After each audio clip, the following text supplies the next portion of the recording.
નમસ્કાર વિદ્યાર્થી મિત્રો, વેલકમ ટુ વેબ સંકુલ. તો ચાલો બધા જ વિદ્યાર્થીઓનું સ્વાગત છે. મને ખ્યાલ છે કે ભાઈ ઉત્તરાયણની મજા તમે માણી લીધી છે અને આજે આપણે ચર્ચા કરવાની છે. ફરી એકવાર હાજર થઈ ગયા છીએ કે ભાઈ રેલવે ગ્રુપ ડી.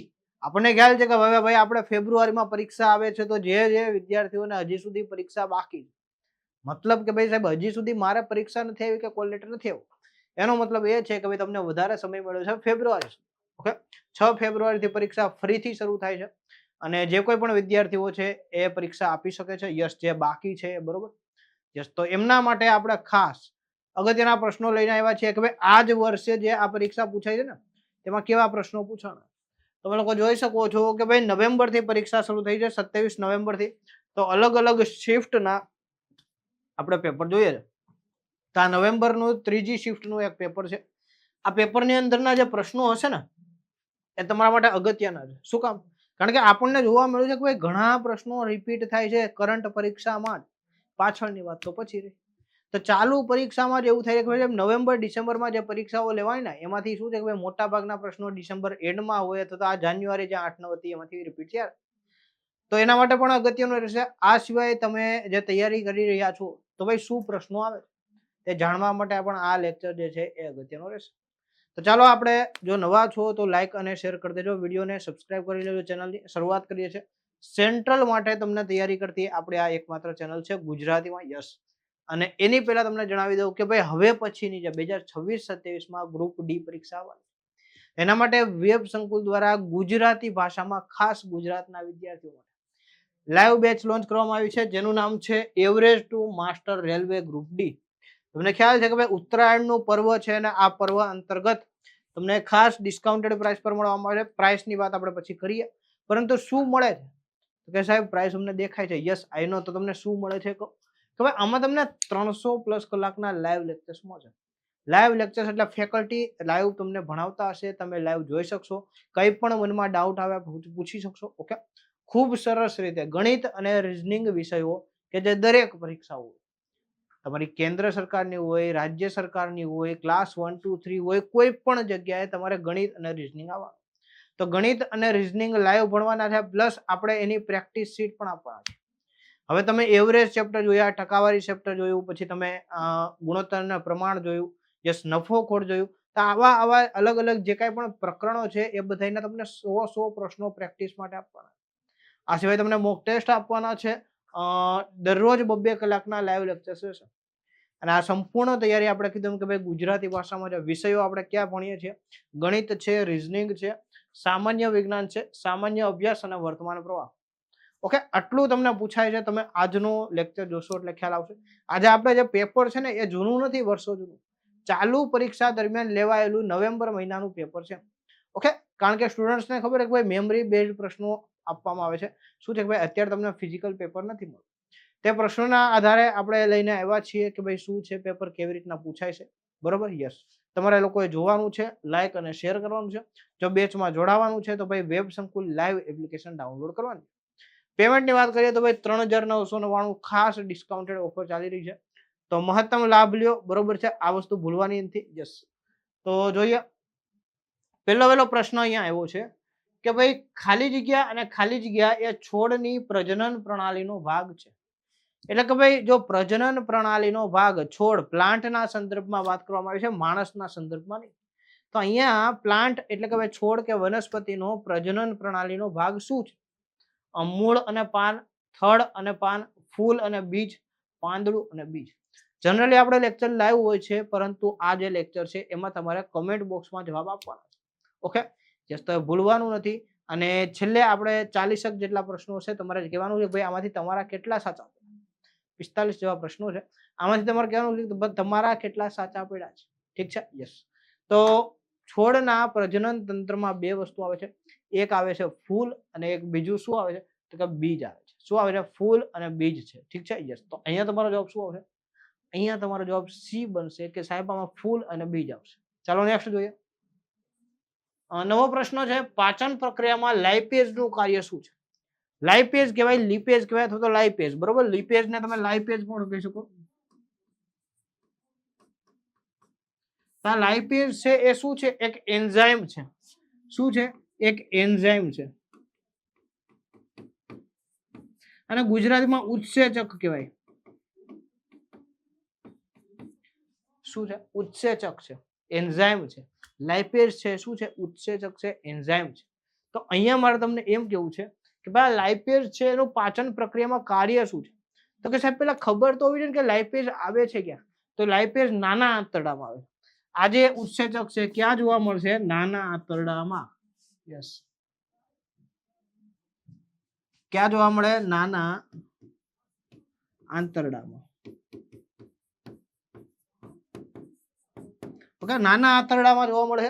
નાના આંતરડામાં આજે લાઇપેઝ નામનું ઉત્સેચક છે. યસ, એ શું કરે છે? રફેઝનું વિભાજન કરે છે, ઇમલ્સિફાઈડ ચરબીનું વિભાજન કરે છે, આંતરડાના પ્રવાહીનો સ્ત્રાવ કરે છે, પ્રોટીનનું પાચન કરે છે. તમારા વહાલા વિદ્યાર્થીઓ યાદ રાખજો, લાઇપેઝ છે શું કરે છે? તો ભાઈ આંતરડામાં જે ઇમલ્સિફાઈડ ચરબી હોય ને, ઇમલ્સિફાઈડ ચરબી એટલે જેને સેચ્યુરેટેડ ફેટ કહેવામાં આવે, તો આવી જે ચરબી છે એને શું કરે છે? પાચન કરે છે. અહીંયા તમારો જવાબ શું આવશે? બી આવશે કે ભાઈ લાઇપેઝ છે નાના આંતરડામાં ઇમલ્સિફાઈડ ચરબી છે એનું પાચન. યસ, ઓકે, સેચ્યુરેટેડ ફેટ જે છે એનું પાચન કોણ કરે છે? લાઇપેઝ કરે છે. નેક્સ્ટ જોઈએ, આ સાબુ બનાવવા માટે નીચેનામાંથી શાનો ઉપયોગ થતો નથી? આમાંથી 3 વસ્તુ છે ને એનો ઉપયોગ થાય છે. તો કઈ વસ્તુ છે એનો સાબુ બનાવવામાં ઉપયોગ થતો નથી? સ્ટીઅરિક એસિડ છે, લવરિક એસિડ છે, બેન્ઝોઇક એસિડ છે, પામિટિક એસિડ છે. ચાલો શું આવશે? યસ, કઈ વસ્તુ આવશે કે જેનો ઉપયોગ શેમાં નથી થતો? તો કે સાહેબ સાબુ બનાવવામાં નથી થતો. તમને ખ્યાલ છે કે ભાઈ સાબુ બનાવવા માટે આપણે શું જોઈએ? લોરિક એસિડ જોઈએ. યસ, સ્ટીઅરિક એસિડ પણ જોઈએ. તો અહીંયા તમારો જવાબ શું આવશે? Benzoic acid. કારણ કે શા માટે આ જે બેન્ઝોઇક એસિડ છે ને એનો ઉપયોગ શેમાં થાય છે? ફૂડ પ્રિઝર્વેટર.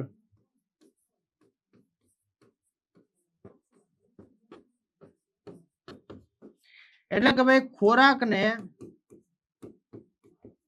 લાંબો સમય સાચવવા માટે.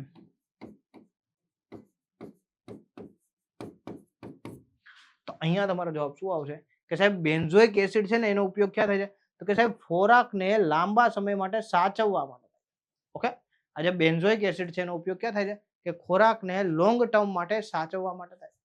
ઠીક છે, નેક્સ્ટ જોઈએ.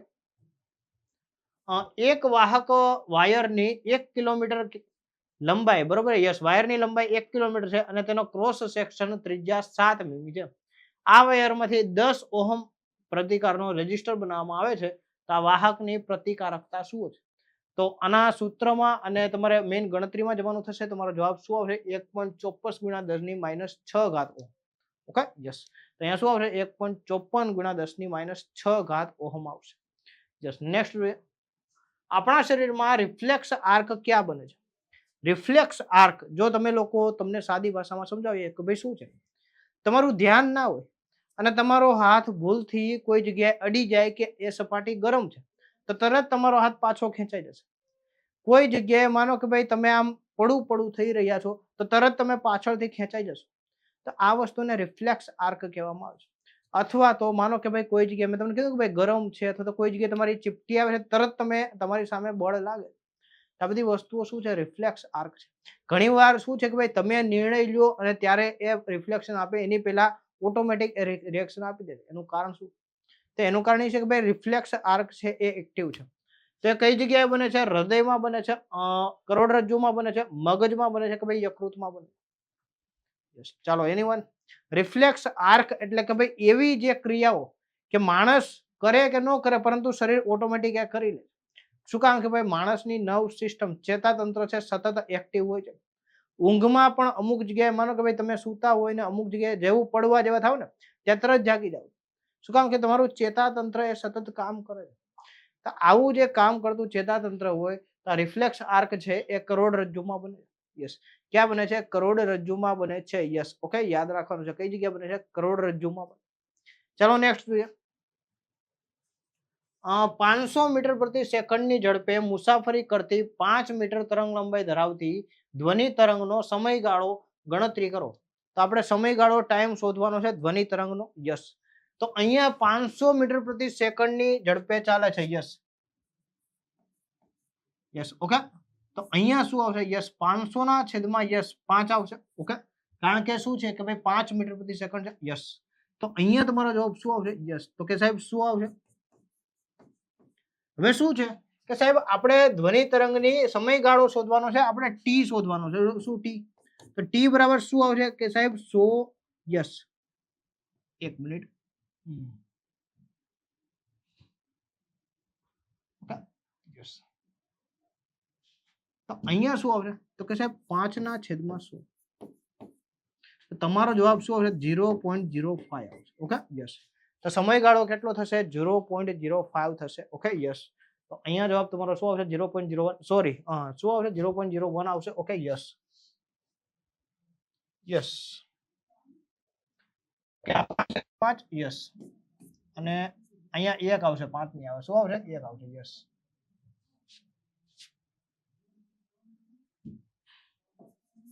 તો 1 ના છેદમાં 100 એટલે શું છે કે ભાઈ 0.01 આવશે. યસ,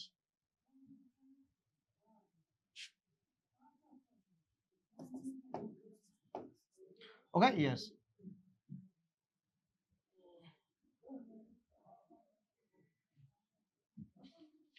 તો શું આવશે? 0.01 આવશે. કે આ સમયગાળો કેટલો છે? 0.01 થશે સેકન્ડમાં. ઠીક છે. યસ, નેક્સ્ટ ટૂંકમાં 500 ના છેદમાંથી 5 થશે. બરોબર છે. યસ, શું કામ? કે 5 મીટર તરંગ લંબાઈ ધરાવતો એ વાયર છે. બરોબર, તો અહીંયા શું થશે કે ભાઈ 500 ના છેદમાં 5 100, અને 100 એ કોના છેદમાં આવશે? 1 ના છેદમાં આવશે, કે જેથી કરીને તમને સમયગાળો મળશે 0.01 સેકન્ડ. નેક્સ્ટ જોઈએ આપણે. યસ, જો કોઈ પદાર્થ પર લાગતા બળનું વિસ્થાપન થતું નથી તો કરવામાં આવેલું કાર્ય કેટલું છે? યસ, જો કોઈ પદાર્થ પર લાગતા બળનું વિસ્થાપન થતું નથી તે કરવામાં આવેલું કાર્ય કેટલું છે? માનો કે ભાઈ કોઈ પદાર્થ ઉપર બળ લાગે છે પરંતુ એનું સ્થાનાંતરિત ક્યાંય થતું નથી, જે જગ્યાએ પદાર્થ છે ત્યાં જ રહે છે, જે સ્થિતિમાં છે એ જ સ્થિતિમાં રહે છે.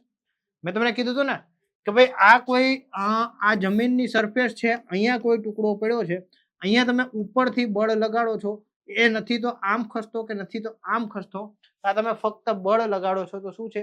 થયેલું કાર્ય કેટલું છે? 0 થઈ જશે. અહીંયા 0 થઈ જશે. ઓકે, કે જો કોઈ પદાર્થનું વિસ્થાપન થતું નથી, સ્થિતિ ફરતી નથી, બરોબર ને, એમનું જે કાંઈ પણ સ્થાનાંતર થતું નથી, તો તમારું કરેલું કાર્ય કેટલું છે? 0 છે. યસ, ઓકે, યસ, નેક્સ્ટ જોઈએ. 2NaOH AQ અને H2SO4. Na2SO4 જે બનાવે છે, તો બે સલ્ફેટના, આને શું કહેવાય? આ જે ક્રિયા થાય છે આ ક્રિયાને શું કહેવાય છે? વરસાદ પ્રક્રિયા કહેવાય, વિઘટન પ્રતિક્રિયા કહેવાય, તટસ્થીકરણની પ્રતિક્રિયા કહેવાય, કે ભાઈ રેડોક્સ પ્રક્રિયા કહેવાય? આમાંથી શું કહેવાય? બરોબર. યસ, Na2SO4 બરોબર ને. યસ, તો બનાવવામાં આવે છે. યસ, આપણે કહેવાય કે ભાઈ સલ્ફાઇડ બનાવવામાં આવે છે. યસ, તો અને પાણીનો અણુ છૂટો પડે છે તો આ જે ઘટના છે એને શું કહેવાય છે? તટસ્થીકરણની પ્રક્રિયા કહેવાય છે. યસ, શું બને છે? યસ, તો તટસ્થીકરણની પ્રક્રિયા બને છે. ઠીક છે. યસ, યાદ રાખવાનું. નેક્સ્ટ છે 2024માં રમત-ગમત અને રમતોમાં ઉત્કૃષ્ટ પ્રદર્શન માટે કેટલા અર્જુન એવોર્ડ આપવામાં આવ્યા? જો સંખ્યા ખાસ યાદ રાખવાની. અર્જુન એવોર્ડ છે રાજીવ ગાંધી ખેલ રત્ન, જેનું નામ શું છે નવું? તો કે મેજર ધ્યાનચંદ પુરસ્કાર છે, મેજર ધ્યાનચંદ ખેલ રત્ન એવોર્ડ. તો મેજર ધ્યાનચંદ ખેલ રત્ન કેટલા લોકોને મળ્યો? 4 લોકોને મળે છે. અહીંયા અર્જુન એવોર્ડ ની વાત કરી છે, 32 લોકોને મળે છે. પછી સૌથી અગત્યનો મેજર ધ્યાનચંદ એવોર્ડ,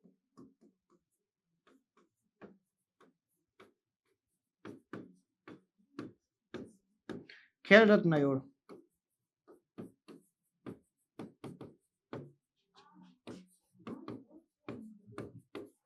આ કેટલા લોકોને મળેલ છે? આ 4 પર્સનને મળેલ છે. આ કયા 4 લોકોને મળ્યો છે એના નામ તમારે કમેન્ટ બોક્સમાં કહેવાના છે, કારણ કે અનેક વખત આપણે ચર્ચા કરી છે, એટલે આઈ નો કે તમને આવડે. તો આ કોણ 4 વ્યક્તિ છે કે જેમને મેજર ધ્યાનચંદ એવોર્ડ મળેલ છે એ તમારે કમેન્ટ બોક્સમાં લખવાનું. નેક્સ્ટ જોઈએ.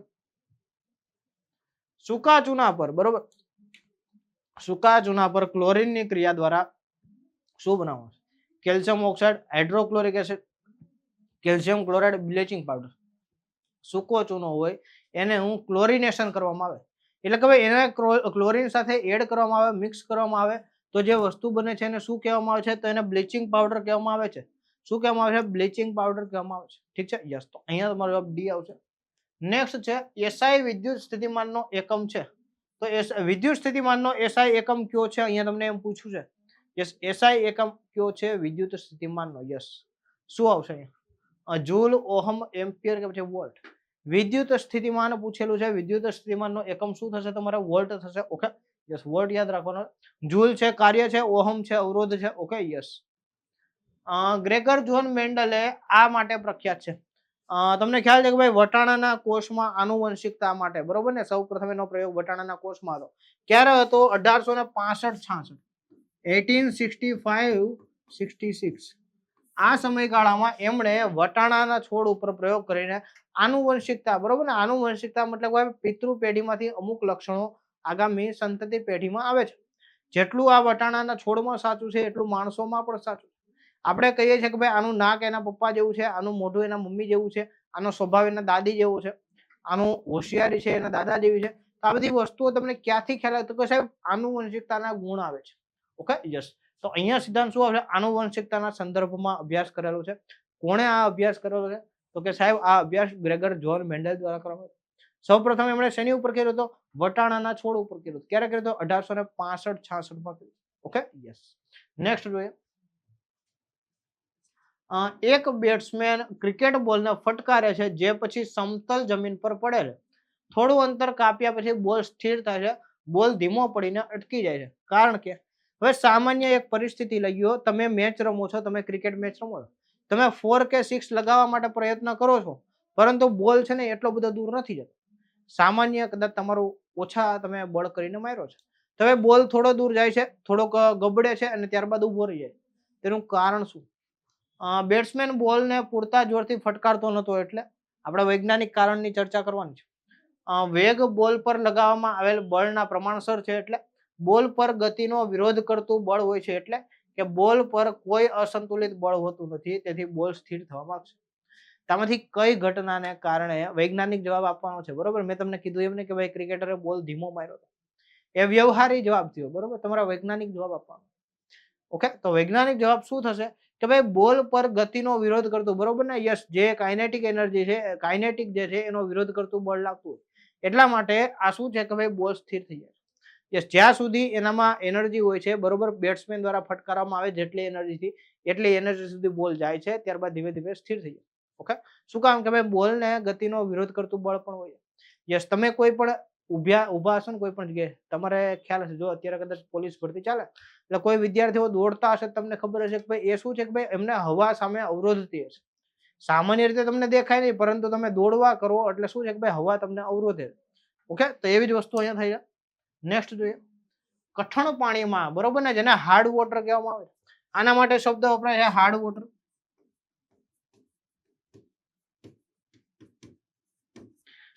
D2O તરીકે ઓળખવામાં, D2O, ડ્યુટેરિયમ ઓક્સાઇડ કહેવાય.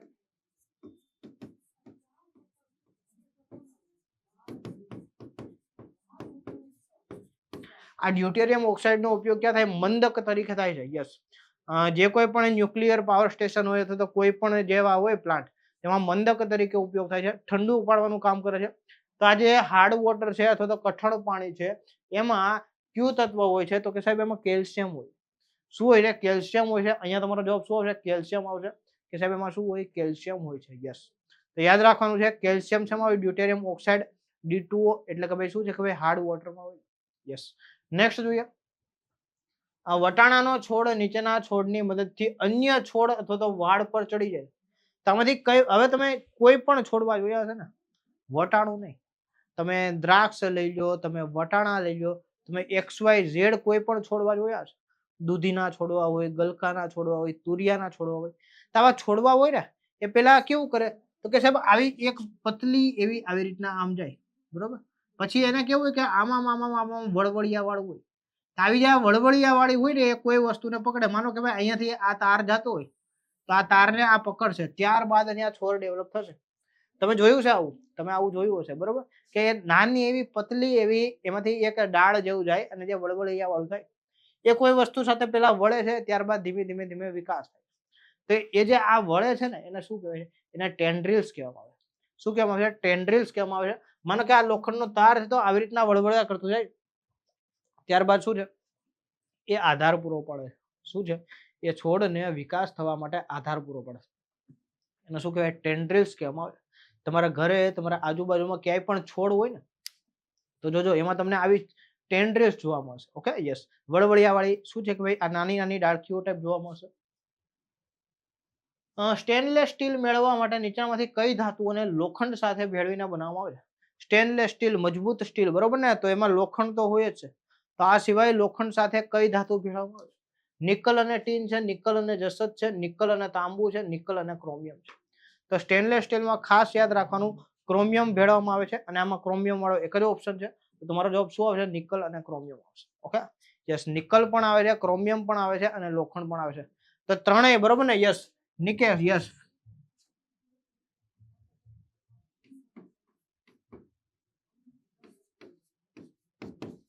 Okay, yes.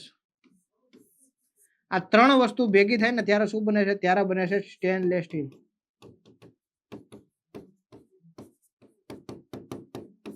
ઓકે, ત્યારે શું બને છે? ત્યારે બને છે સ્ટેનલેસ સ્ટીલ. યસ, તો એ યાદ રાખવાનું. નેક્સ્ટ જોઈએ. જો કોઈ વસ્તુ ઇમારત પરથી 4 સેકન્ડ પછી જમીન પર પટકાય છે તો ઇમારતની ઊંચાઈ કેટલું હશે?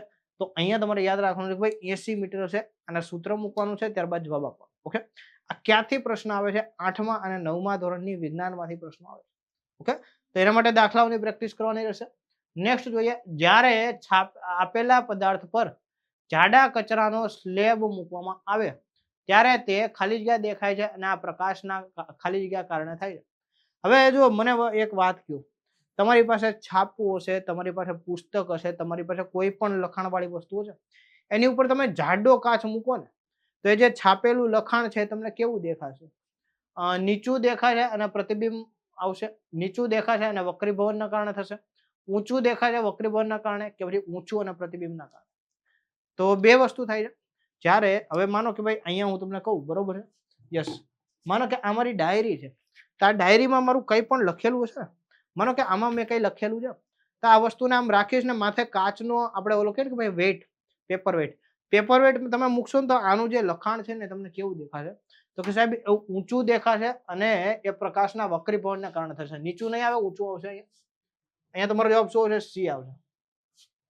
યસ. નીચું અહીંયા આવશે. શું આવશે? ઊંચું આવશે. યસ. ઊંચું દેખાશે અને પ્રકાશના વક્રીભવનના કારણે થશે. Okay, yes.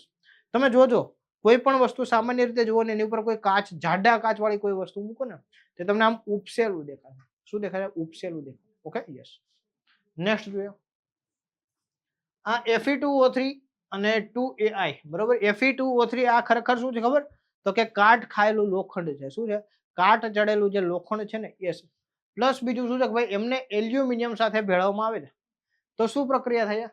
તો કે ભાઈ Al2O3 બને છે, એલ્યુમિનિયમ ઓક્સાઇડ બને છે અને જે લોખંડ છે એ અલગ બને છે. ઓકે, તો શું છે કે ભાઈ લોખંડથી કાટ અલગ કરવા માટે શું છે કે ભાઈ એલ્યુમિનિયમ એમની સાથે મર્જ કરવામાં આવે છે. તો આ જે પ્રક્રિયા છે એને શું કહેવામાં આવે છે? ડિસ્પ્લેસમેન્ટની પ્રક્રિયા કહેવામાં આવે છે. કે ભાઈ જે લોખંડનો કાટ છે એ લોખંડ પરથી દૂર થઈ જાય છે અને એલ્યુમિનિયમ સાથે જોડાઈ જાય છે. તો અહીંયા શું બને? Al2O3 બને છે. એટલે કે ભાઈ ખરેખર કાટ ક્યારે લાગે ખબર? લોખંડ છે એ પાણી અને ઓક્સિજનના સંપર્કમાં આવે ને ત્યારે આ બને. ક્યારે બને? લોખંડ પાણી અને ઓક્સિજનના સંપર્કમાં આવે, ખરેખર ઓક્સિડેશન થયું છે. તો આ પ્રક્રિયાના કારણે શું બને છે કે સાહેબ આ પ્રક્રિયાને કારણે શું બને છે કે ભાઈ નિરાતે. યસ. નેક્સ્ટ જોઈએ. કાર્બન શા માટે સ્થિર સંયોજન બનાવે છે? તમારે જોવું કે ભાઈ કાર્બનના જે કોઈ પણ બોન્ડિંગ છે ને એ મજબૂત બોન્ડિંગ હોય. તો એવું શા માટે થાય છે? મોટા કદના કાર્બનને કારણે મજબૂત બંધન બને છે. નાના કદના કાર્બનને કારણે મજબૂત બંધન બને છે. ઉચ્ચ ઇલેક્ટ્રોન નેગેટિવિટીના કારણે બને છે. યસ. કે પછી ઉચ્ચ એન્થાલ્પીના કારણે કાર્બન મજબૂત બને. શા વસ્તુના કારણે?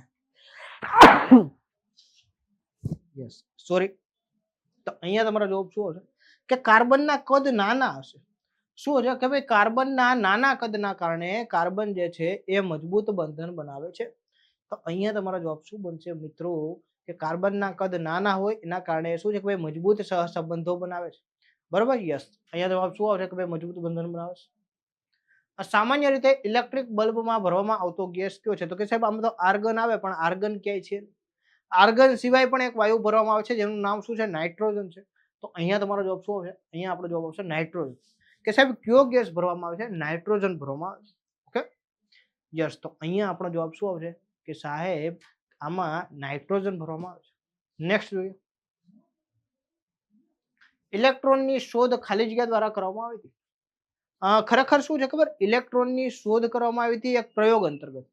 એમના દ્વારા એક પ્રયોગ કરવામાં આવતો હતો અને પ્રયોગ અંતર્ગત જે થોમ્સન, શું નામ છે? જે થોમ્સન, બરોબર? યસ, થોમ્સન, જે આપણે તમે સોડા પીવો તો જે થોમ્સન દ્વારા શોધ કરવામાં આવી હતી. યસ.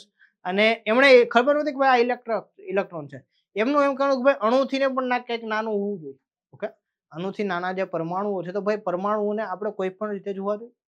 તો એની આ શોધ દરમિયાન શું છે કે ભાઈ એમને ખબર પડી કે ભાઈ આ ઇલેક્ટ્રોન છે કે જે કેવું છે ભાઈ નેગેટિવ ચાર્જ ધરાવે છે. યસ. અને કોઈ પણ તત્વના ગુણધર્મો નક્કી કરવામાં સૌથી અગત્યનું પરિબળ છે. યસ. તો કોણ પ્લસ કે એવું કઈ હમણાં પેલા નામ આપ્યું હતું, ઇલેક્ટ્રોનનું જૂનું નામ પણ હતું, બરોબર? યસ. શું નામ હતું? Cons plus. આવું કંઈક એમના દ્વારા નામ આપવામાં આવ્યું હતું ઇલેક્ટ્રોન્સને, અને પાછળથી એને કીધું કે ભાઈ આ ઇલેક્ટ્રોન્સ રહેશે. Okay, yes. તો જે થોમ્સન દ્વારા આ વસ્તુની શોધ કરવામાં આવી હતી. નેક્સ્ટ જોઈએ. કઈ પ્રક્રિયામાં ઘન પદાર્થને ગરમ કરીને વાયુયુક્ત કરવામાં આવે છે અને ઠંડા સપાટી પર બાષ્પ ઘટ્ટ થઈને ઘટ બને છે? હવે આને શું કહેવાય ખબર? આને સબ્લિમેશન કહેવાય. સાદી ભાષામાં શું કહેવાય? સબ્લિમેશન કહેવાય. મતલબ શું છે કે ભાઈ કોઈ પદાર્થ છે એ ઘનમાંથી સીધો વાયુ બને. ઉદાહરણ આપું તો તમે લોકોએ જોયું છે ઓલું કપૂર, બરોબર ને? આપણે ઘરમાં કપૂર જે છે, કપૂરનો ધુવાડો કરીએ છીએ તો ખરેખર કપૂર શું છે? ઘન ગોળીઓ છે. પરંતુ એને તમે પેલામાં રાખવામાં આવશે તો ભાઈ સીધું શું વાયુ બને, પ્રવાહી નથી બનતું. શું? ઘનમાંથી સીધું વાયુ બને. આને શું કહેવામાં આવે છે? આને સબ્લિમેશન કહેવામાં આવે છે. ગુજરાતીમાં ઉધ્રવપાતન. ગુજરાતીમાં ઉધ્રવપાતન કહેવાય અને આને ઇંગ્લિશમાં લખવું હોય સબ્લિમેશન. ઓકે, ઉધ્રવપાતન કહો, સબ્લિમેશન કહો, બંને એક જ વસ્તુ છે. ઇંગ્લિશમાં તમને પૂછશે તો સબ્લિમેશન આવશે, ગુજરાતીમાં પૂછશે તો ઉધ્રવપાતન આવશે. મતલબ કે ભાઈ ખરેખર ઘન, પ્રવાહી અને વાયુ એવી રીતના થાય. બરફ છે તો ભાઈ બરફ ઘન છે, પછી પ્રવાહી પાણી બને છે, ત્યારબાદ બાષ્પ બને છે જે વાયુ બને છે. ઓકે, મોટા ભાગની વસ્તુઓમાં એમ જ થાય. પરંતુ અમુક વસ્તુ એવી છે કે ભાઈ ઘનમાંથી સીધી વાયુ સ્વરૂપમાં બનવામાં આવે. તેનું ઉદાહરણ શું છે કે ભાઈ કપૂરની ગોળીઓ છે. Okay, yes. નેક્સ્ટ જોઈએ. સસ્પેન્શન વિશે નીચેનામાંથી કયું વિધાન સાચું છે? સસ્પેન્શન ખાસ અગત્યની વસ્તુ છે. સસ્પેન્શન શું કરે તો કે શોક એબ્ઝોર્બ કરવાનું કામ કરે છે. યસ. શું કરે છે? જે શોક એબ્ઝોર્બ કરવાનું કામ કરે. તો આ જે સસ્પેન્શન છે એ કેવું છે? વિજાતીય મિશ્રણ છે. પહેલો જ તમારો જવાબ આવશે કે ભાઈ સસ્પેન્શન એ શું છે? વિજાતીય મિશ્રણ છે. બે અલગ અલગ મિશ્રણ છે જે શું કરે? શોક એબ્ઝોર્બ કરવાનું કામ કરે છે. યસ. ઓકે, તો વાયુમાં વિખરાયેલ ઘન પદાર્થોને સસ્પેન્શન નહીં. સસ્પેન્શનના કારણે નરી આંખે અદ્રશ્ય હોય છે નહીં. ઓકે, સસ્પેન્શન એ એકરૂપ મિશ્રણ છે નહીં. એકરૂપ એટલે એક જ પ્રકારનું મિશ્રણ કે જેમાં તમામ તત્વો એક પ્રકારના હોય છે. તો સસ્પેન્શન એ એકરૂપ નહીં પરંતુ કેવું? વિજાતીય મિશ્રણ. કે ભાઈ અલગ અલગ બે તત્વો ભેગા થઈ અને શું છે કે મિશ્રણ બનાવે છે જે સસ્પેન્શન તરીકે કામ કરે છે. Okay, yes. તો એનો શોક પ્રૂફ તરીકે ઉપયોગ થાય છે. યસ. નેક્સ્ટ જોઈએ. 2025માં જીપી બિરલા મેમોરિયલ એવોર્ડ કોને આપવામાં આવ્યો? કોને જીતો? બરોબર. ખરેખર જીપી બિરલા જે છે, બરોબર, એ યસ, તો એ એવોર્ડ આપવામાં આવે છે અને ખાસ શા માટે આપવામાં? કે ભાઈ વૈજ્ઞાનિક સંશોધનો છે, અવકાશ સંશોધન છે અને આ સિવાય એસ્ટ્રોફિઝિક્સ કહીએ છીએ, આ બાબતોમાં જે કાંઈ પણ સંશોધનો કરતા હોય તેમને આ એવોર્ડ આપવામાં આવે છે. તો આ એવોર્ડ આ વખતે કોને આપવામાં આવે છે? તો કે સાહેબ ઈસરોના ચેરમેન છે જેનું નામ છે વી નારાયણ. ઓકે, તો એમને આપવામાં આવ્યું છે વી નારાયણ, અમૃતાબેન બિરલા, બરોબર ને? જે યસ, તો એમના દ્વારા આ એવોર્ડ આપવામાં આવ્યો છે. આ એવોર્ડ કોને આપવામાં આવ્યો છે? તો કે ભાઈ આ વી નારાયણ આપવામાં. આ કોણ છે વ્યક્તિ? તો કે આપણું જે Indian space research organisation ISRO છે એના અધ્યક્ષ છે. ઓકે, તો અહીંયા આપણે યાદ રાખવાનું છે કે આ જે એવોર્ડ છે જીપી બિરલા એવોર્ડ એ કોને મળ્યું છે? તો કે ભાઈ આ વી નારાયણને આપવામાં આવે છે. નેક્સ્ટ પ્રશ્ન જોઈએ. પીએમ મોદી દ્વારા ગુજરાત મુલાકાત દરમિયાન ઉદ્ઘાટન કરાયેલ પ્રાણી બચાવ, સંરક્ષણ અને પુનર્વસન કેન્દ્રનું નામ શું છે? કે ભાઈ આ જે કેન્દ્ર છે ને એનું કામ શું છે? કે ભાઈ એનું કામ એ જ છે કે ભાઈ જે કોઈ પણ પ્રાણીઓ છે એ વિશ્વના કોઈ પણ દેશમાં છે જો એ બરોબર સચવાતા નથી, એમની જે સ્પીસીઝ છે એ નષ્ટ થવાના આરે છે, તો એમને અહીંયા સંરક્ષણ આપવામાં આવશે, એમને પૂરતો ખોરાક આપવામાં આવશે, એમને જે કોઈ પણ રોગ હોય તો રોગની સારવાર કરવામાં આવશે અને ત્યાં રાખવામાં આવશે. તો પીએમ મોદી દ્વારા આનું ઉદ્ઘાટન સપ્ટેમ્બરમાં કરવામાં આવ્યું. તમને ખ્યાલ છે કે ભાઈ મોદીજીના બર્થડે ઉપર, અને વનતારા તરીકે ઓળખાય છે. આપણે ગુજરાતના જામનગરમાં આવેલું છે. Okay, yes. Anant Ambani. Okay, Anant Ambani કે જે મુખ્ય આ બધી જ બાબતના શું કહેવાય સંચાલક છે, તો એમના દ્વારા પીએમ મોદી દ્વારા વનતારાનું ઉદ્ઘાટન કરવામાં આવ્યું. Okay, yes. તો નેક્સ્ટ જોઈએ. ઓક્ટોબર 2025માં વડાપ્રધાન નરેન્દ્ર મોદી અને મોંગોલિયાના રાષ્ટ્રપતિ ખુરેલસુખ ઉખના વચ્ચે દ્વિપક્ષીય વાટાઘાટો બાદ મોંગોલિયા અને ભારત વચ્ચે એમઓયુ થયા છે. તો 10 અલગ અલગ એમઓયુ ઉપર કરાર કરવામાં આવ્યા. આવું ક્યારે કરી બને તમને આવી સંખ્યા પૂછે. જ્યારે પણ આપણે એમઓયુ ભણીએ છીએ ત્યારે કેટલા એમઓયુ છે એની પણ ચર્ચા કરીએ છીએ. જો આ પ્રશ્ન પૂછી લીધો.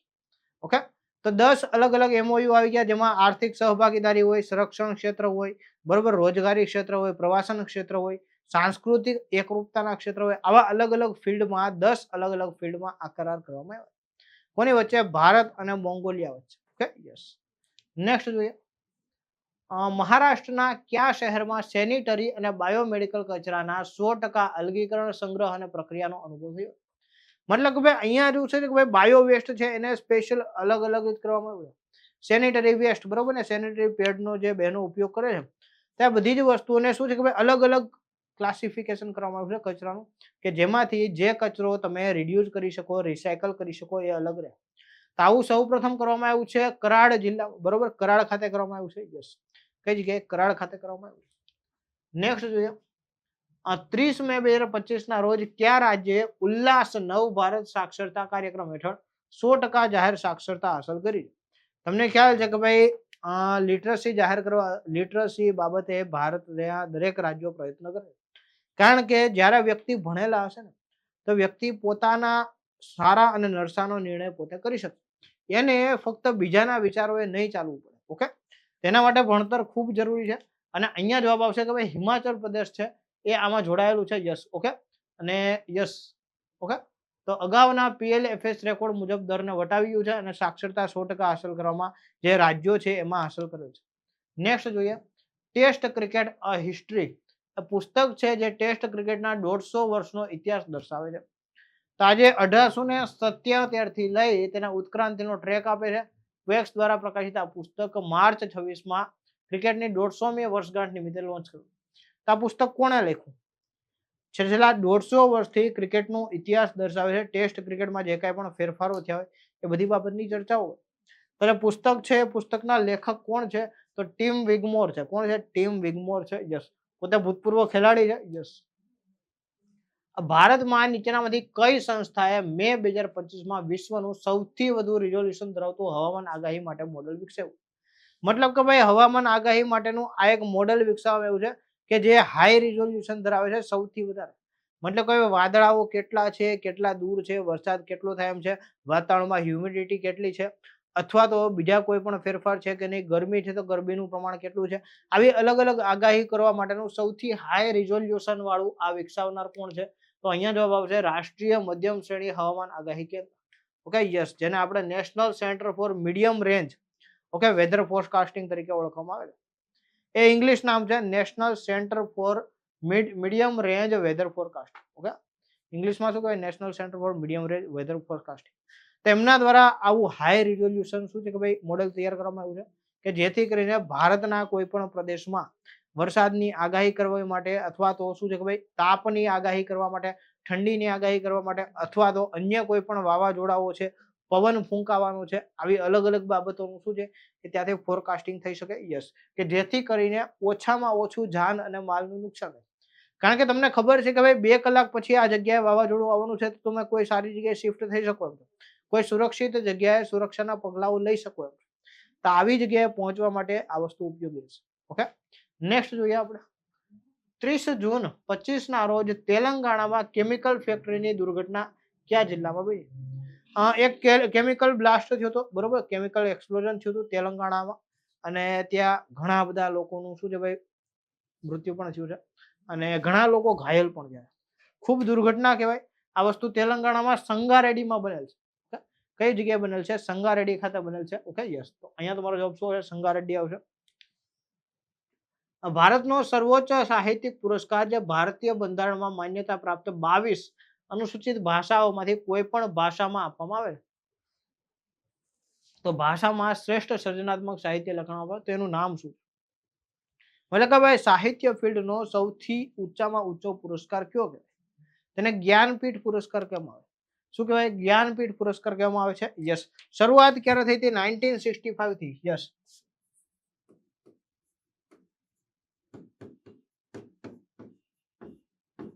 કોને મળવામાં આવ્યો હતો? પેલો જી શંકર ગ્રુપ.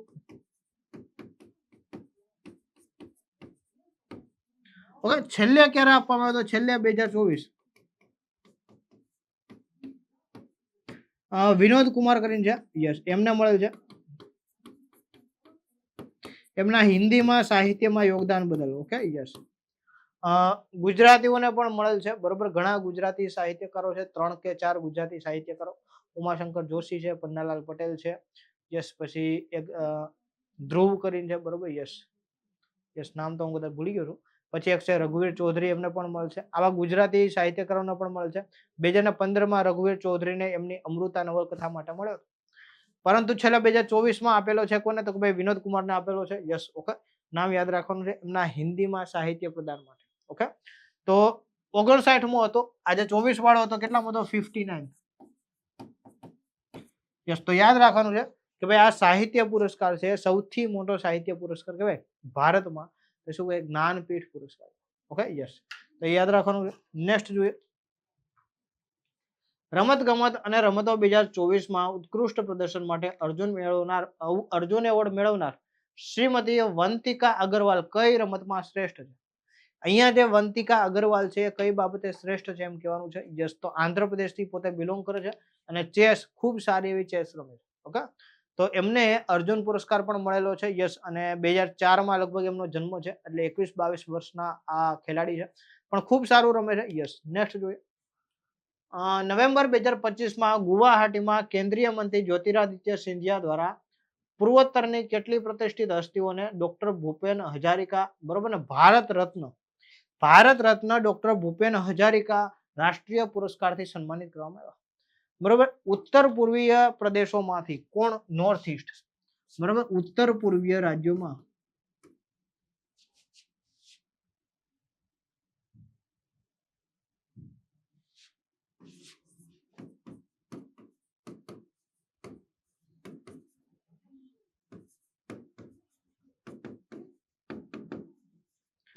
શું? તો કે ભાઈ સાહિત્ય ક્ષેત્રે, સાહિત્ય છે, કલા છે, સમાજ સેવા છે, સંસ્કૃતિ છે, આવા અલગ અલગ ફિલ્ડમાં કોઈ વ્યક્તિ ખૂબ સારું કામ કરે છે તો એમને ભારત રત્ન ડોક્ટર ભૂપેન હજારિકા રાષ્ટ્રીય પુરસ્કારથી સન્માનિત કરવામાં આવે છે. આ પુરસ્કાર ક્યારે શરૂ થયો? આ પુરસ્કાર 2013 થી શરૂ થયો. ક્યારથી શરૂ થયો છે? 2013 થી શરૂઆત થયો છે. આ વર્ષે કેટલા લોકોને મળેલ છે? તો કે 6 લોકોને મળેલ છે.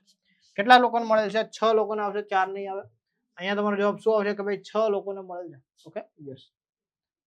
6 અલગ અલગ લોકોને આ એવોર્ડ મળેલ છે આ વખતે, યસ. તો તમારો જવાબ શું આવશે? 6 આવશે. સંખ્યા પૂછશે, બરોબર, યસ. તો 6 અલગ અલગ લોકો કે જે નોર્થ ઈસ્ટમાં, એટલે કે ભાઈ જો અરુણાચલ પ્રદેશ છે, અસમ છે, યસ, મેઘાલય છે, મિઝોરમ છે, નાગાલેન્ડ છે, આ બાજુ સિક્કિમ છે, ત્યાંથી બિલોંગ કરતા હોય, બરોબર, 7 સિસ્ટર જેને આપણે કહીએ છીએ નોર્થ ઈસ્ટ, તો ત્યાંથી બિલોંગ કરતા હોય એ લોકોને આ એવોર્ડ આપવામાં આવે છે. ડોક્ટર ભૂપેન હજારિકા, બરોબર, ભારત રત્ન ડોક્ટર ભૂપેન હજારિકા રાષ્ટ્રીય પુરસ્કાર. ઓકે, તો તાજેતરમાં 6 લોકોને આ એવોર્ડ આપવામાં આવ્યો છે. અહીંયા તમારો જવાબ 6 આવશે. ઓગસ્ટ 2025 વડાપ્રધાન નરેન્દ્રભાઈ મોદીની તાજેતરની જાપાન મુલાકાત દરમિયાન તેમને ફર્સ્ટ લેડી એટલે શું? તો કે ભાઈ જે જાપાનના રાષ્ટ્રપતિ કે જાપાનના વડાપ્રધાન હોય એમના જે પત્ની હોય એમના ફર્સ્ટ લેડી કહેવામાં આવે.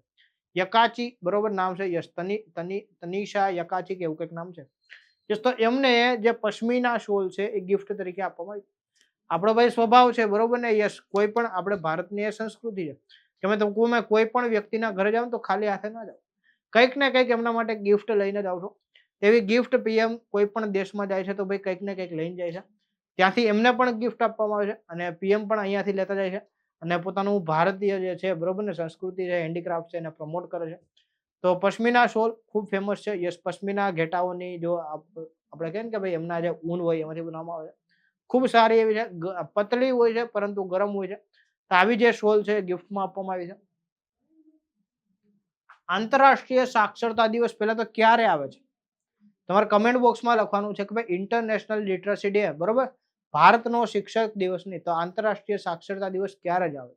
એના સંદર્ભમાં અહીંયા ઉજવવામાં આવેલ ત્રિપુરા, મિઝોરમ, લદ્દાખ અને ગોવા સાથે જોડાઈને કયું રાજ્ય કેન્દ્ર શાસિત પ્રદેશ 5મું સંપૂર્ણ સાક્ષર બનેલું છે? કે ભાઈ ઓલરેડી એમાં ત્રિપુરા, મિઝોરમ, લદ્દાખ અને ગોવા છે અને 5મું કયું બન્યું છે? હિમાચલ પ્રદેશ બન્યું. તો આ 5 એવા રાજ્ય કેન્દ્ર શાસિત પ્રદેશો છે જે કેવા છે 100% લિટરસી ધરાવે છે. ખૂબ સારી વાત કહેવાય. અને ભારતનું લક્ષ્ય પણ એ જ છે કે ધીમે ધીમે કરતું ભારતના દરેક રાજ્યો આ ગોલ સુધી પહોંચી શકે. ઓકે, તો આમાં તાજેતરમાં સામેલ થયેલ રાજ્ય કયું છે? હિમાચલ પ્રદેશ છે. આ સિવાય કોણ છે? તો કે સાહેબ ગોવા પણ છે, મિઝોરમ, ત્રિપુરા, લદ્દાખ પણ છે. Okay, yes.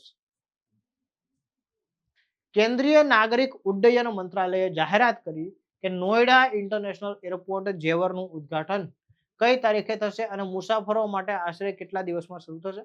તો આ તો ભાઈ ઉદ્ઘાટન ક્યારે થયું હતું? ભાઈ 30 ઓક્ટોબરે ઉદ્ઘાટન થયું હતું અને 45 દિવસની અંદર શું છે કે ભાઈ લોકો માટે આજે છે એરપોર્ટ એક્ટિવ થઈ જશે. Okay, yes. તો એ યાદ રાખવાનું.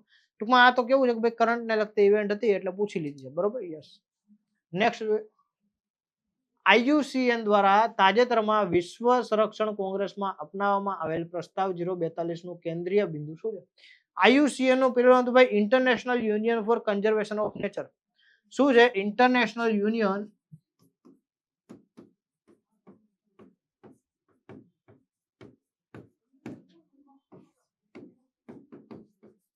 ફોર કન્ઝર્વેશન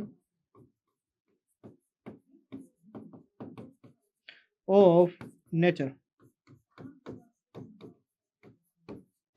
બરોબર ને? નેચર એટલે કે ભાઈ પ્રકૃતિ છે.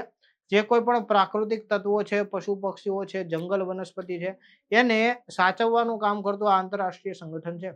તેમના દ્વારા એક મીટિંગ થઈ હતી. યસ. અને આ મીટિંગ અંતર્ગત નક્કી કરવામાં આવ્યું કે ભાઈ અશ્મિભૂત ઇંધણનો તબક્કો બંધ કરવો અને નવા નિષ્કર્ષણ પ્રોજેક્ટ બંધ કરવા. યસ. તો જૈવ વિવિધતા સંરક્ષણ માટે સુરક્ષિત વિસ્તારોનો વિસ્તાર કરો, પુનઃ વનીકરણ દ્વારા કાર્બન ક્રેડિટ બજારોને ટેકો આપો. તો અહીંયા તમારો જવાબ એ આવશે. બરોબર? યસ. બી નહીં આવે. અહીંયા તમારો જવાબ શું આવશે? એ આવશે. જવાબ બનશે તમારો વિકાસશીલ દેશોમાં. એ શું છે? વિકાસશીલ દેશોમાં રિન્યુએબલ એનર્જી છે એને પ્રોત્સાહન આપવાની વાત છે. તો જે કોઈ પણ ડેવલપિંગ કન્ટ્રી છે, ભારત છે, બરોબર છે, એ કેવું છે? વિકાસશીલ દેશ છે. તો આવા જે વિકાસશીલ દેશો છે એમાં આજે નવીનીકરણીય ઉર્જા એટલે કે સોલાર એનર્જી છે, વાઇન્ડ એનર્જી છે, બાયોગેસ એનર્જી છે, પછી હાઇડ્રો પાવર એનર્જી છે, આ બધી વસ્તુઓને પ્રમોટ કરવામાં આવે. ઓકે, તો એ વસ્તુ કરવામાં આવી છે. યસ. કયા ડિઝાઇનરે 2025 નો આંતરરાષ્ટ્રીય વોલમાર્ક પુરસ્કાર જીતેલો છે? વોલમાર્ક પુરસ્કાર ઊનની બનાવટની વસ્તુઓ માટે આપવામાં આવે છે. તો આવો પુરસ્કાર તાજેતરમાં કોના દ્વારા જીતવામાં આવ્યો છે? તો કે સાહેબ ડ્યુરાન લેન્ટિંગ દ્વારા. ઓકે, ડ્યુરાન લેન્ટિક દ્વારા આ પુરસ્કાર જીતવામાં આવ્યો છે, જેનું નામ શું છે? વોલમાર્ક પુરસ્કાર. વોલમાર્ક શેમાં ઉપયોગ થાય છે? ઊન અને ઊનની બનાવટની વસ્તુઓમાં ઉપયોગ થાય.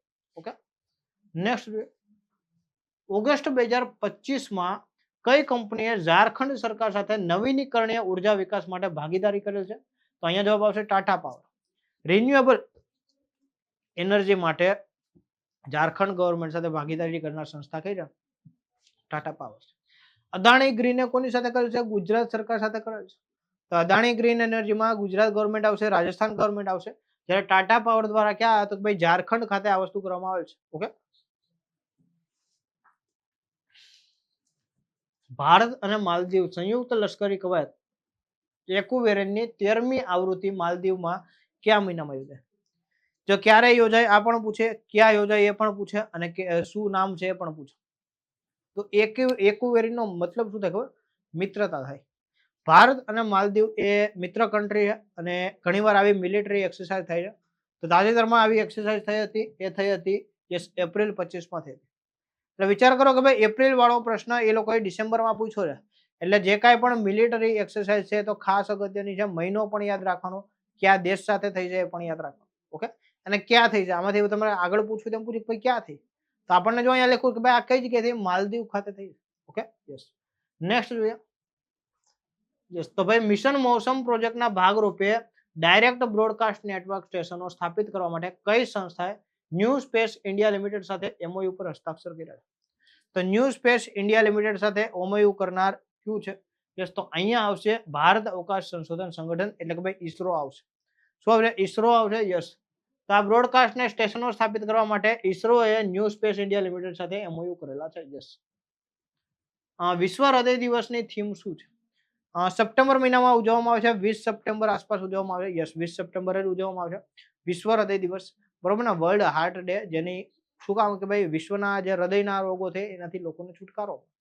તો આ બધી બાબતોના માટે સ્વસ્થ હૃદય સ્વસ્થ જીવન, ટેકનોલોજી દ્વારા હૃદય રોગ અટકાવો, એક પણ પ્રયાસ ચૂકશો નહીં. હૃદય સ્વાસ્થ્ય વૈશ્વિક પ્રાથમિકતા, આમાંથી કઈ વસ્તુ જે છે એની થીમ હતી, તો અહીંયા આવશે એક પણ પ્રયાસ ચૂકશો નહીં. Do not miss a single try, બરોબર ને? Yes, do not miss a single opportunity. આવી રીતના કહેવામાં આવ્યું છે કે ભાઈ એક પ્રયાસ છે એ ચૂકશો નહીં, એથી. Okay, yes. તો આ જે પ્રશ્નો છે એની આપણે વાત કરી છે. આ સિવાય તમને કરી દઈએ કે ભાઈ વેબ સંકુલ દ્વારા રેલવે ગ્રુપ ડી પરીક્ષા માટે જે હવે 2026-27 લેવા છે એના માટે એક ખાસ લાઈવ બેચ લોન્ચ કરેલ છે. બેચની વાત કરીએ તો આમાં તમને 300+ કલાકના લાઈવ લેક્ચર્સ મળે છે. ગણિત અને રીઝનિંગ જેવા વિષયો માટે 100 પ્રશ્નોની પ્રેક્ટિસ, મોક ટેસ્ટ મળે છે અને રેકોર્ડેડ લેક્ચર તમે ક્યારેય પણ જોવા હોય તમે જોઈ શકો છો તમારી સમય અનુકૂળતા પ્રમાણે. બીજી વસ્તુ વિશેષતા એ છે કે ભાઈ અહીંયા તમને સંપૂર્ણ ગુજરાતી ભાષામાં તૈયારી કરવામાં. સેન્ટ્રલ પરીક્ષાઓ સામાન્ય રીતે હિન્દી ઇંગ્લિશમાં તમને કન્ટેન્ટ મળી રહે, પરંતુ ગુજરાતી ભાષામાં તમને અહીંયા ભણાવવામાં આવે છે. બીજી વસ્તુ એ છે કે ભાઈ દરરોજ 2 કલાક ભણાવવામાં આવે છે. બેચની પ્રાઇસ કેટલી છે કે ભાઈ ઉત્તરાયણ ઓફર હાલ ચાલે છે, એટલે ફક્ત 3,999 છે. બેચ સંપૂર્ણ લાઈવ છે, સાંજે 4 થી 6 ના લેક્ચર હોય. તમારામાંથી કોઈને જોડાવવું છે આમાં તો વેબ સંકુલ લાઈવ એપ્લિકેશન ડાઉનલોડ કરવાની. આ શું છે? આ તમારો સિલેબસ છે. 100 પ્રશ્નો હોય છે, 90 મિનિટનો સમયગાળો છે, તો તમારો સિલેબસ છે અને એ જ સિલેબસ આપણે ભણાવીએ છીએ. ગણિત છે, રીઝનિંગ છે, સામાન્ય વિજ્ઞાન છે, સામાન્ય અભ્યાસ છે, વર્તમાન પ્રવાહો છે, વીકલી કરંટ અફેર જે છે એના લેક્ચર પણ લઈએ. તો આવી જે બેચમાં તમારે જોડાવવું છે કે ભાઈ શું છે કે ભાઈ 3,999 તમે જોડાઈ શકો છો. આનાથી આપણે રેલવે ગ્રુપ ડી પરીક્ષા પાસ કરવાની છે. એના માટે વહેલી તકે શું કરવાનું છે તો ભાઈ બેચમાં જોડાઈ જવાનું છે, ભણવાનું છે, મેક્સિમમ પ્રેક્ટિસ કરવાની છે, પ્રેક્ટિસ શીટ જે આપે છે સોલ્વ કરવાની છે. ખાલી બેચમાં જોડાવાથી પાસ નહીં થવાય, પ્રયત્ન કરવો પડશે, મહેનત પણ કરવી પડશે, ત્યારે રિઝલ્ટ મળશે. Okay, yes. તો અહીંયા સુધી આપણે આજનો લેક્ચર રાખીએ છીએ. નેક્સ્ટ લેક્ચરમાં ફરીવાર મળીશું. અગેન તમને કહું છું, જો મજા આવી હોય તો લાઈક કરી દેવાનું છે, મિત્રો સુધી શેર કરી દેવાનું છે, અને જો નવા છો તો ચેનલને સબસ્ક્રાઇબ કરો. ઓકે, આ બધી વસ્તુઓ ભૂલવાની નથી. મળીએ છીએ નેક્સ્ટ લેક્ચરમાં. ત્યાં સુધી બધા જ વિદ્યાર્થીઓને જય હિન્દ, જય ભારત, વંદે માતરમ, ટાટા.